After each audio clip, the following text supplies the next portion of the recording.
Well, hello all you wonderful people out there in YouTube land.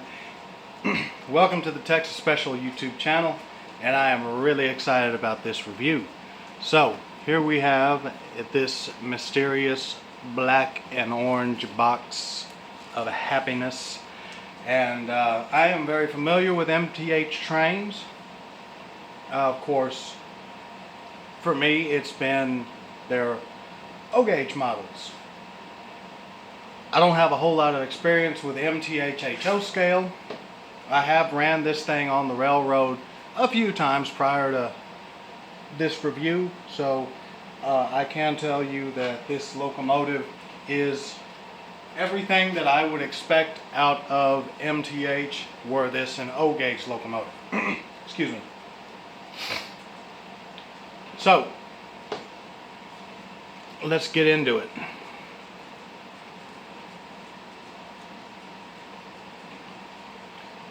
We remove the lid to the box. It just slides right off. You find the instruction manual with a startup guide. And yes, if you could read, you know what this is. If you didn't catch that, then good. The surprise is still intact. You have your anatomy of an HO steam locomotive. A little pamphlet of all the features this thing has. You know, more engines that MTH offers you can buy.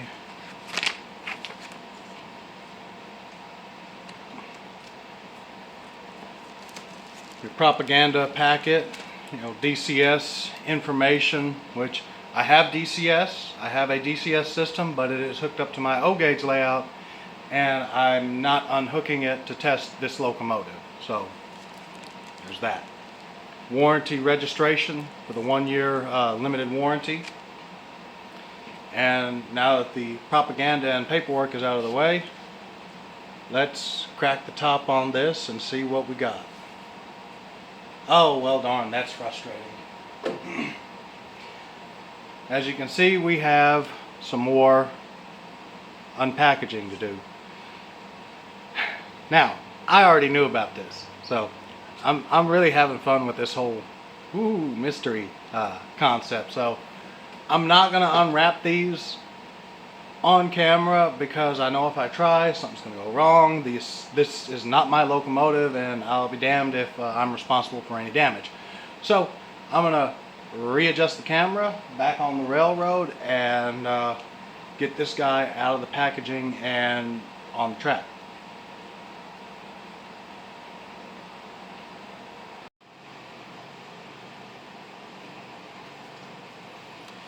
Well, as I said in the unboxing video, this is certainly not something you would typically see on the Stars Hollow Railroad. We have a New York Central 464 Dreyfus Hudson. And she is a beauty. So we are going to start off with the obvious, taking an in-depth look at the steam locomotive itself.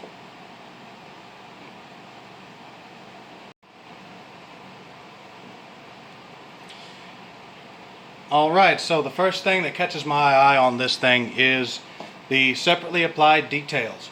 You have some piping that's separately applied with some nicely painted little valve knobs.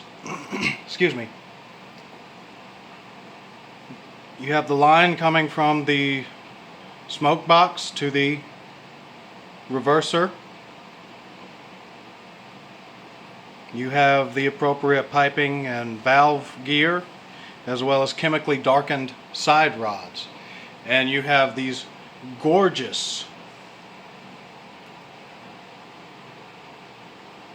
I can't remember what the heck they're called. There's a particular word for them, but they're not typical drivers. But you know, they look good. They look real good. Chemically blackened metal wheels on the pilot and trailing trucks. You have the number 5448. This locomotive in reality would have pulled the 20th Century Limited.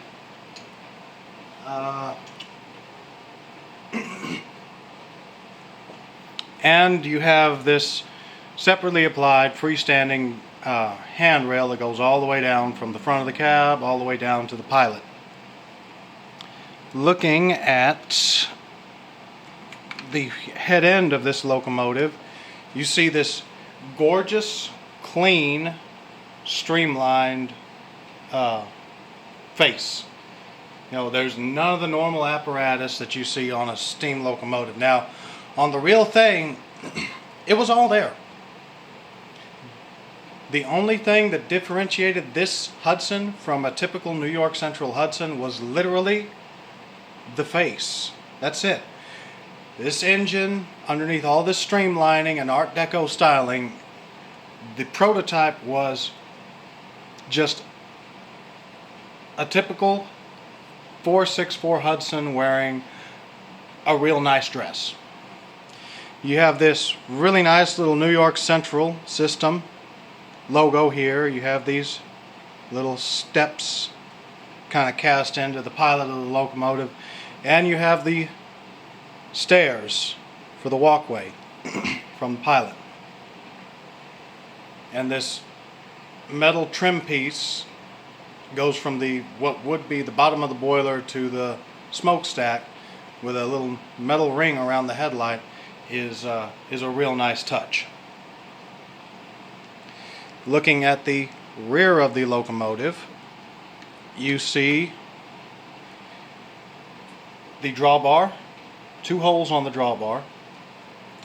You see a separately applied grab iron here, little windows on the back of the cab curtains, because this thing ran into the colder northern part of the country, so these locomotives needed to be semi-sealed against the elements for the wintertime runs. Let me grab my light. And you can see there's actually a fair amount of detail inside there. You have a locomotive engineer and a fireman here. You have the firebox door. You have the housing for the steam-powered coal auger here that would feed coal into the firebox. This was a locomotive this large would have been nearly impossible for a human to hand fire this thing. You have, well, we'll look at those in a minute. And you have a hinged deck plate that's meant to sit on the deck plate of the tender if you use this closer coupling hole, which we won't, given that the Stars Hollow Railroad is an 18-inch radius railroad.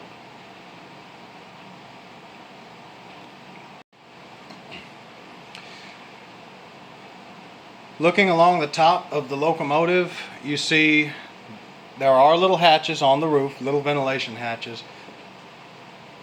There is the whistle recessed into the streamlining. You have these little valves here. I believe this is the whistle. I believe that's the pop-off valve. No, that's the whistle. These are the pop-off valves. And of course the smokestack. Now, MTH steam locomotives do have an operating smokestack, or operating smoke unit, so that is something I'm really looking forward to showing off.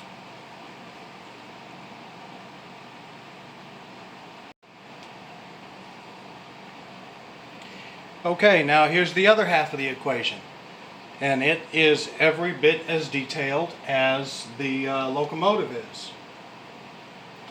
So this is, if you haven't figured it out yet, this is the tender for that Dreyfuss Hudson. And you have this really cool looking cigar band style paint job. You've got New York Central emblazoned clear as day across the side of this tender. Separately applied grab iron here and here. You have really nice rivet detailing all along this thing, and if you look very closely you can see the rivet pattern that denotes the profile of the coal bunker and the water tank. So this is a normal 6-axle steam locomotive tender underneath this, underneath all this streamlining. you have these little flaps that flip up for when they are loading the coal in the real world, when they're loading the coal. And when the coal is loaded, boom, and that helps with the streamlined look. This tender has electrical pickup across all the wheels and axles. You have some brake rigging, and you have a water scoop right here. Now, to help these high-speed express passenger trains get across the rail that much more efficiently and quickly, the New York Central had water pans so they could scoop water on the fly. Now, we're not talking about a nice little easy, like slowing down to 10 miles an hour. No, sir. These trains were taking on water at track speed.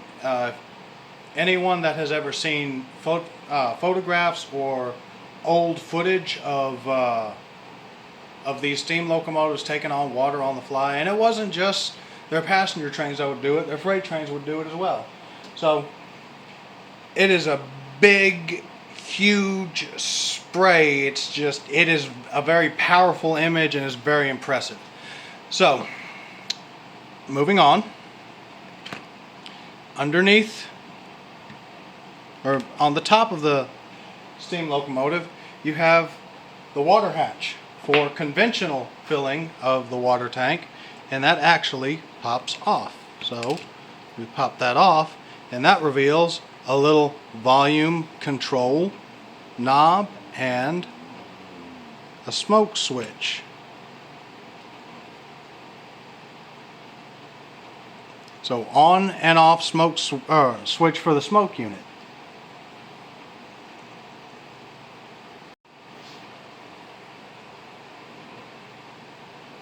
Looking at the front of the tender, you can see, you get a better view of those separately applied grab irons I was talking about earlier. You see the coal bunker doors there. Another pair of separately applied grab irons. Little tender deck plate area, which is where the hinged deck plate on the back of the locomotive is intended to sit.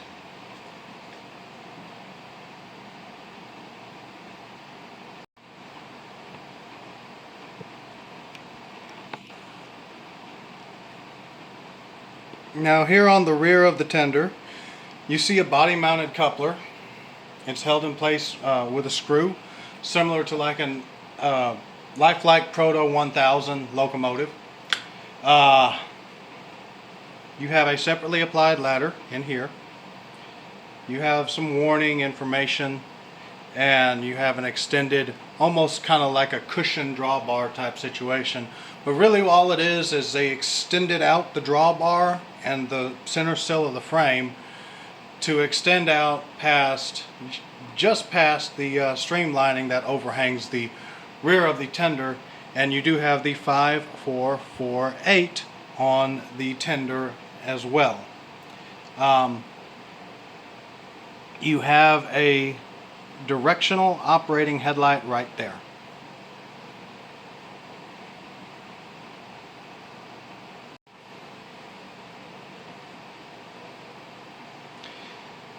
So as is typical with so many HO scale locomotives on the market today, or steam locomotives on the market today, the locomotive will not run without the tender coupled up to it. So we're gonna couple up the tender.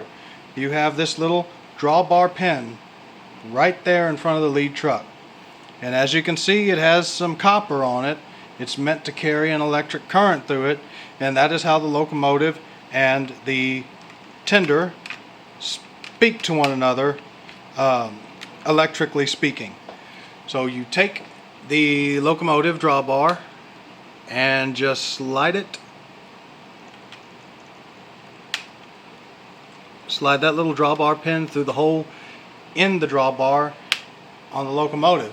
Now, as I said earlier, you have two options to either couple up the locomotive much closer, ergo a more realistic appearance, or if you're running on a little tighter curvature and it's an operational necessity, farther back away from the locomotive, it looks less authentic, but it allows the locomotive to take tighter curvature than it otherwise would be able to. Now, if I had great big old 33-inch diameter or more, curves on this Stars Hollow Railroad, then I would probably be coupling it up to that first hole closest to the locomotive. Given that this is 18-inch radius curves, I'm electing to go with that farther back option. And yes, this thing actually does run pretty darn well on 18-inch radius, FYI.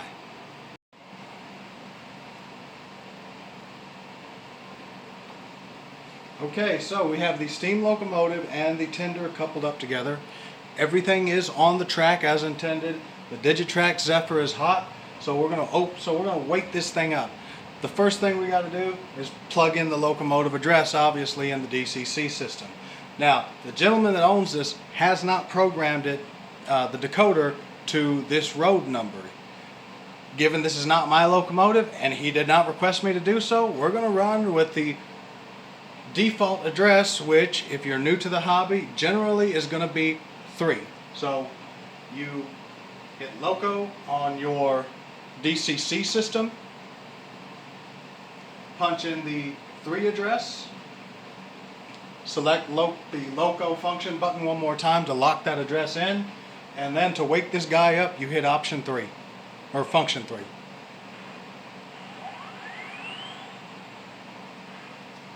Ah, there's that proto sound I've come to love so much. Now, looking at, I'm not even going to lie, I'm looking at the operating manual, because this thing has way too many features for me to try to recite offhand from memory. So, first thing, obviously, function 0, headlight.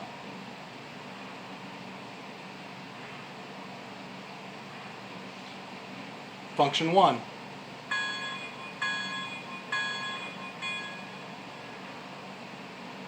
Function 2. Ah, I love that whistle.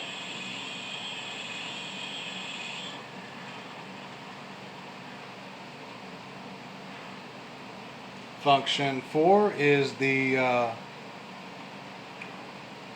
PFA. Now arriving from Chicago on track 1, train number 26, the 20th Century Limited.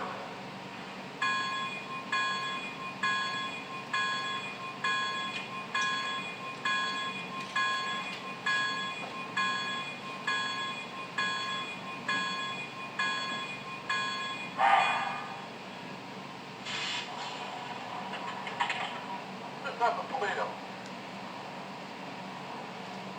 What? That's me. That's a nice name.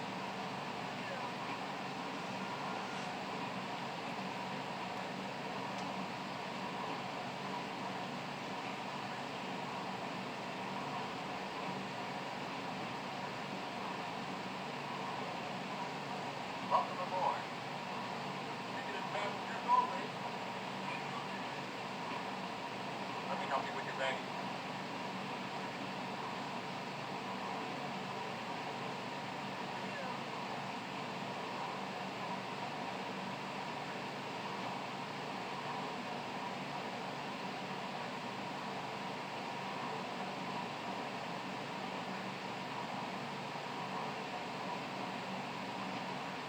Ticket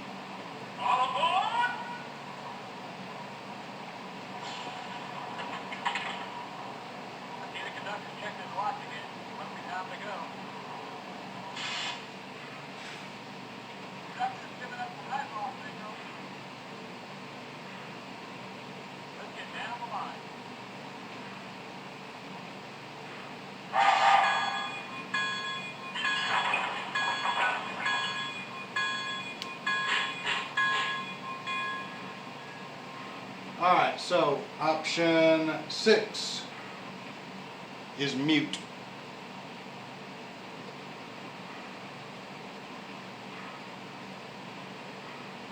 Option 7, or excuse me, not option, function. I apologize. Function 7 is master volume.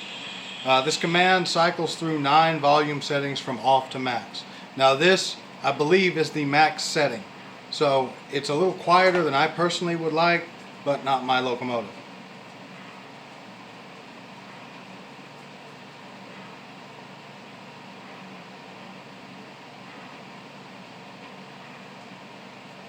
And smoke. F8. Listen to it. You hear that thing firing off.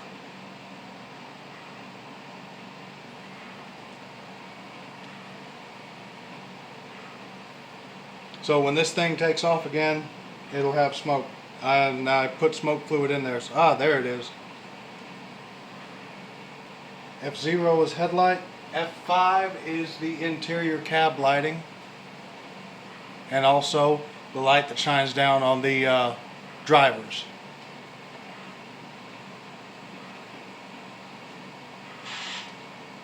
Function 9 is the forward sequence.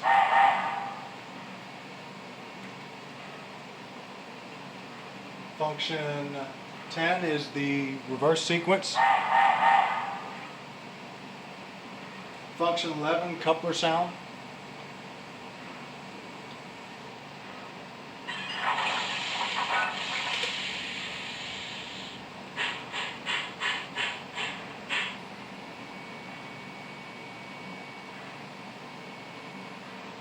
Turn off the smoke for now just so it's not burning off all the fluid.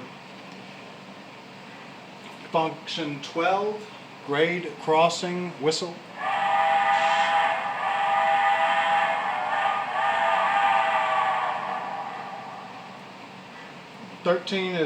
Function 13 is Doppler effect. 14 is extended startup. Function 15, extended shutdown. Okay, cut off.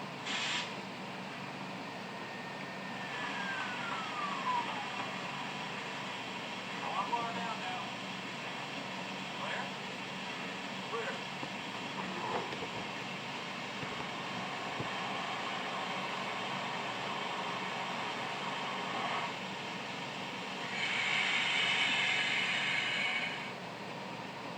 And I apologize for how quiet this thing is. Again, this is not my engine, so I'm not tweaking the sounds. 14, let's hear that one. Let's get it clean. We got tempo key. I'm going big home.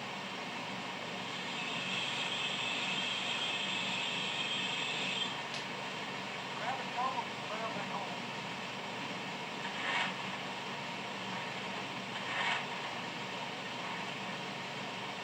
Check on that water level, will you? Water level's down to 6 feet. Swing that boat over. Okay.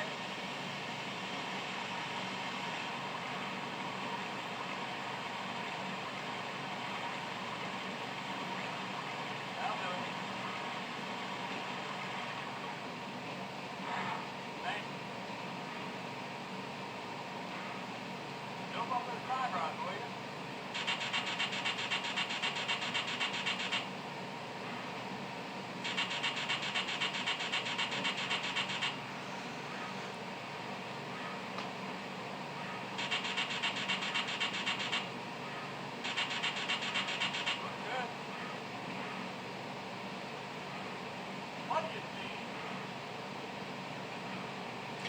So for those of you that happen to be watching this video that are my regular O-gauge viewers,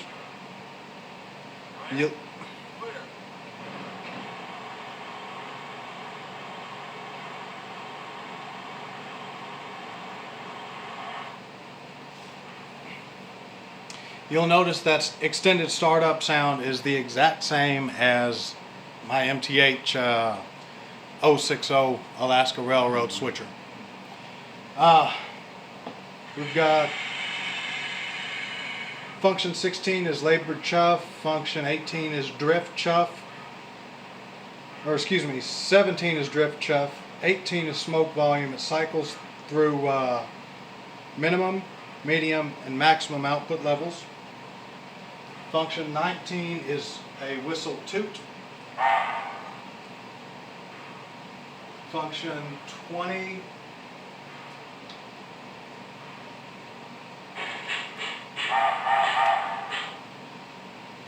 supposed to be coupler close. Function 21 is feature reset. It resets the locomotive back to factory defaults with the exception of the address. Functions 22 through 25 is the idle sounds. Plays, and I'm reading this directly from the owner's manual, plays what we call idle recipes 1 through 4. These sound sequences play randomly when the engine is at idle, but if you have these functions, you can trigger them whenever you like. Function 26 is brake sounds. It toggles between automatic and off. They are on by default, but you can turn them off. 27 is cab chatter. And function 28 is the clickety clack. That toggles the sounds of sustained speed inside a passenger train between auto and off. This sound is off by default, but you can turn it on, auto. Once on, if you maintain a steady speed of 30 miles an hour, scale mile an hour or higher for more than 30 seconds, the effect automatically turns on. So that is all of the sounds that this thing, that's all the functions that this decoder has on it. So let's couple this thing up. This is a heavy locomotive. So what we're going to do is we're going to see this thing pulling a train. Now this thing is the real world Dreyfuss Hudson. Was meant for passenger service. It ran in passenger service. To my knowledge, no Dreyfuss streamlined Hudson ever touched knuckles with a freight car, other than maybe a Railway Express agency boxcar. Today, this MTH Dreyfuss Hudson is gonna lock knuckles with some freight cars, because I don't own any New York Central passenger rolling stock. And because this thing is heavy, I want you guys to see what this thing can do on an unlevel model railroad with 18-inch radius curves. I think you're going to be impressed. I know I for darn sure was.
someone needs to call Philip Morris, because this thing it needs some loyalty points. This is a smoking little son of a gun, and I'll tell you what, it is an absolute joy to run.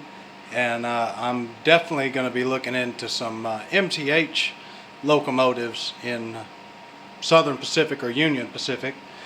But this thing's been an absolute blast to have on the property, and I'm a little sad that this review has finally been filmed, because that means I got to box it up and take it back to its owner. But I mean, great engine. I can't say enough. I'm not really surprised, because I absolutely love MTH. I mean, if I've got to pick between MTH and Lionel, while Lionel will always hold a special place in my heart, I mean, I gotta say, I love MTH just so much more. Their interface is, in my opinion, more user-friendly. Their sound systems are better, and their locomotives are anywhere from a third to a quarter of the price of a Lionel locomotive. So, given this is the Proto 3 sound suite, this is something I'm very similar to my ear as an O-gauge guy with several MTH locomotives. It's on point. I like the sound of it, I like the look of it, and I love that smoke. I tell you what, you get 2 or 3 of these guys cooking on the railroad at one time, and you may not be able to breathe up in here. So I thank y'all for watching. I got the best subscribers on YouTube.